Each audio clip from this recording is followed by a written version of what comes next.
السلام علیکم ناظرین، جہاں زیب عباسی ایک نئے پروگرام کے ساتھ حاضر ہے۔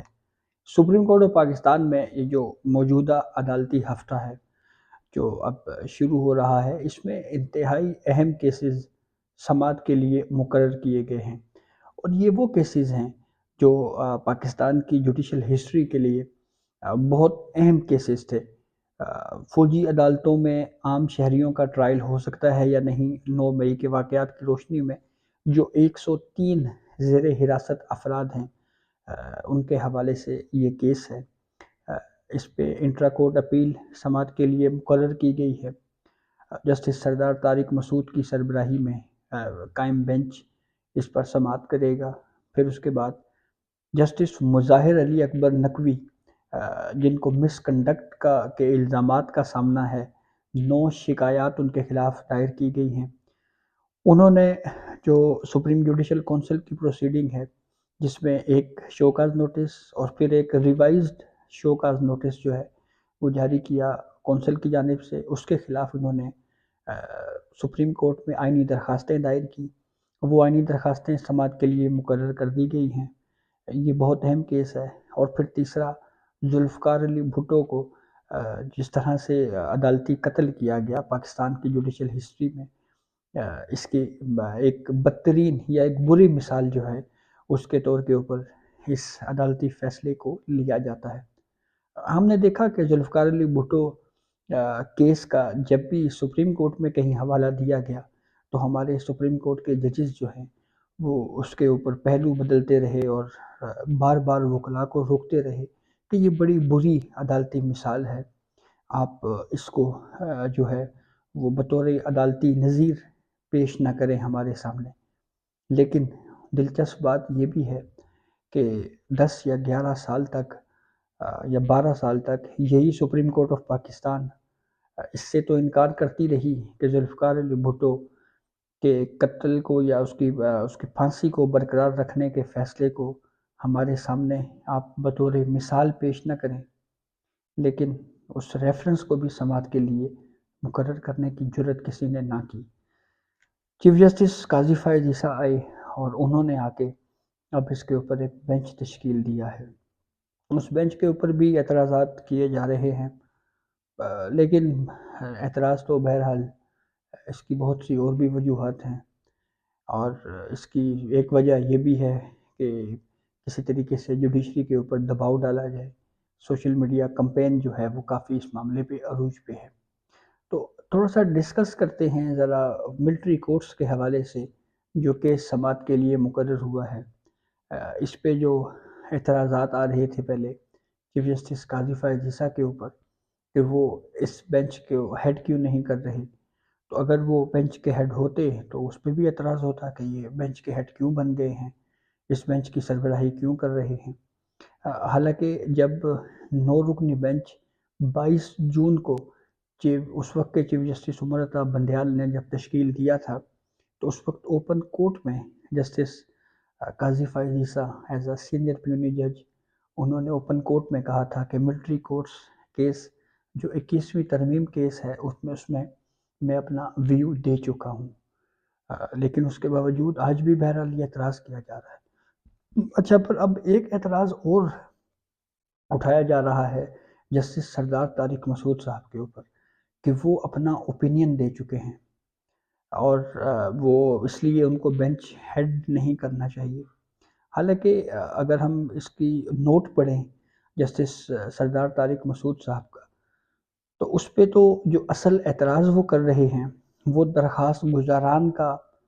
چیف جسٹس کے چیمبر میں جا کے ملنا اور پھر اگلے دن ان درخواستوں کو سماعت کے لیے مقرر ہو جانا، اس کے اوپر ان کا پہلا اعتراض تھا۔ جسٹس سردار طارق مسعود نے اپنے اس نوٹ میں جو 22 جون کو لکھا گیا تھا، اس میں انہوں نے یہ کہا کہ ایک دن جب یہ درخواستیں سپریم کورٹ میں دائر ہوئیں، ملٹری کورٹس میں 103 وہ افراد جن کو 9 مئی کے واقعات کی روشنی میں ملوث قرار دے کر ان پہ فیصلہ کیا گیا ہے کہ ٹرائل چلایا جائے، تو یہ درخواستیں جب اعتزاز احسن اور لطیف کھوسہ نے دائر کی، اس سے پہلے وہ عمر عطا بندیال سے چیمبر میں جا کے ملے۔ تو جیسے سردار طارق مسعود نے اس واقعے پہ بات کرتے ہوئے اپنا اوپینین دیا کہ یہ درخواست گزاران پہلے چیمبر میں جا کے چیف جسٹس آف پاکستان اس وقت کے عمر عطا بندیال سے ملاقاتیں کرتے ہیں، اور اگلے ہی دن کیس جو ہے وہ سماعت کے لیے مقرر ہو جاتا ہے۔ تو جو سہولت ان وکیلوں کو ہے، کیا یہ سہولت عام سائلین کو بھی حاصل ہے؟ کیا ایک غریب آدمی بھی ایک درخواست دائر کرنے سے پہلے کیا چیف جسٹس آف پاکستان سے جا کے ملاقات کر سکتا ہے؟ پھر انہوں نے یہ بھی کہا کہ میں ریکیوز نہیں کر رہا، میں اس بینچ سے الگ نہیں ہو رہا۔ میرا ویو یہ ہے کہ جب تک پریکٹس اینڈ پروسیجر کا فیصلہ نہیں ہو جاتا اس وقت تک ہمیں اس کیس کو نہیں سننا چاہیے، اس پر سماعت نہیں کرنی چاہیے۔ تو بہرحال اب یہ بینچ تو تشکیل دے دیا گیا ہے، لیکن ایک سوال بڑا اہم ہے کہ فوجی عدالتوں میں عام شہریوں کے ٹرائل کے خلاف جو کیس ہے اس کا تفصیلی فیصلہ ابھی نہیں آیا، ڈیٹیل ریزننگ ابھی نہیں آئی۔ جسٹس یحییٰ آفریدی کا ایک ایشو پہ ایڈیشنل نوٹ بھی آنا ہے، جو آرمی ایکٹ کی مختلف سیکشنز 4 ججز نے اڑائی ہیں، اس سے اتفاق نہیں کیا جسٹس یحییٰ آفریدی نے۔ ہوا یہ تھا کہ جسٹس اعجاز الاحسن کی سربراہی میں جو 5 رکنی بینچ تھا، اس 5 کے 5 رکنی بینچ نے یہ فیصلہ تو دیا تھا کہ ان سویلین کا ٹرائل جو ہے وہ فوجی عدالتوں کے بجائے آرڈنری کورٹس یعنی عام عدالتوں میں ہو، اور جو آرمی ایکٹ کے سیکشنز کو کالعدم قرار دیا تھا اس سے جسٹس یحییٰ آفریدی صاحب نے اتفاق نہیں کیا تھا۔ اس وقت بھی یہ امکان ظاہر کیا گیا کہ جیسے کلبھوشن ہے یا دیگر جو غیر ملکی ایجنٹس ہیں ان کے خلاف ٹرائل کے لیے جو ہے وہ یہ گنجائش یا اس کے اوپر جو ہے وہ سیو کرنا پڑے گا سپریم کورٹ کو اس فیصلے میں۔ تو اب یہ تفصیلی فیصلہ آیا نہیں ہے، انٹرا کورٹ اپیلیں جو کہ 30 نومبر کو یہ طے ہو گیا تھا کہ اس کے اوپر جو ہے وہ مشاورت کے بعد بینچ بنایا جائے گا۔ تو اب 30 نومبر کو یہ فیصلہ بھی ہو گیا کہ جناب ہم ملٹری کورٹس کے فیصلے کے خلاف جو انٹرا کورٹ اپیلیں ہیں ان پر سماعت کے لیے بینچ تشکیل دیں گے، تفصیلی فیصلہ ابھی آیا نہیں۔ تو ایسی صورتحال میں پھر یہ کیس کیسے آگے چلے گا؟ میرے خیال میں اب جسٹس اعجاز الاحسن صاحب جو بینچ کو ہیڈ کر رہے تھے اور دیگر ججز جو ہیں ان کو جلد از جلد اس معاملے پہ تفصیلی فیصلہ دے دینا چاہیے، تاکہ انٹرا کورٹ اپیل جو ہے، جو اپیلیں ہیں ان کے اوپر سماعت جو ہے وہ بآسانی ہو سکے، اور اگر کوئی قانونی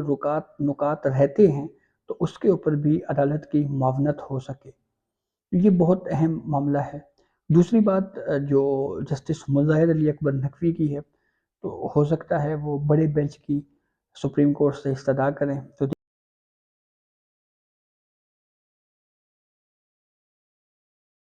کیا آرڈر دیا جاتا ہے، کیا ان کا اگر کوئی اعتراض آیا کہ بڑا بینچ بنایا جائے تو اس کے اوپر پھر کیا احکامات جاری کیے جاتے ہیں۔ لیکن جو ذوالفقار علی بھٹو کا ریفرنس ہے وہ انتہائی اہم ہے، اور اس کی جو کورٹ پروسیڈنگ ہے وہ سپریم کورٹ کی جو ویب سائٹ ہے اس پہ اس کو اپلوڈ کرنے کی منظوری جو ہے وہ کمیٹی نے دے رکھی ہے۔ تو اس ہفتے میں بہت اہم کیسز تھے جس سے ہم نے آپ کو آگاہ کیا۔ اپنے فیڈ بیک سے ہمیں ضرور آگاہ کیجیے گا۔ اجازت دیجیے، اللہ حافظ۔